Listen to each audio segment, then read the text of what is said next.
দিনটি ছিল সরস্বতী পুজোর দিন। আর সরস্বতী পুজোর দিন ঠাকুর দেখতে যাব না সেটা কি কখনো হয়? তাই রেডি হয়ে চলে আসলাম ঠাকুর দেখতে তাহেরপুরে। তাহেরপুরে বেশ ভালোই পুজো হয়। এই নিয়ে আমি তাহেরপুরে সরস্বতী ঠাকুর দেখতে 3বার আসলাম।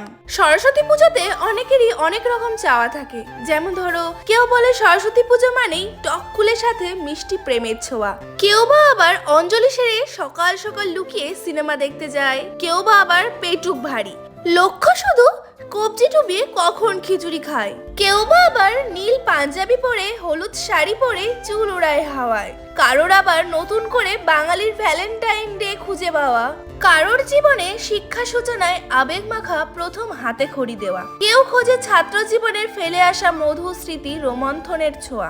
মমচেতনায় অঞ্জলি পায় শিক্ষার পরম ধন হিসাবে পাওয়া, যিনি কুন্দা ফুলের মতো ন্যায্যা, চন্দ্রের মতো সাদা ও তুষার ফুলের মালা এবং সাদা পোশাকের মধ্যে আচ্ছাদিত, যার হাতে চমৎকার বীণা দ্বারা সজ্জিত হয় এবং যার আসন বিশুদ্ধ সাদা কমলা হয়, যিনি ব্রহ্মা বিষ্ণু ও মহেশ্বর দ্বারা প্রশংসিত হন এবং ভগবান দেবদেবীর দ্বারা প্রার্থনা মানসিক নিষ্ক্রিয়তার অপসারণ, তিনিই হলেন দেবী সরস্বতী।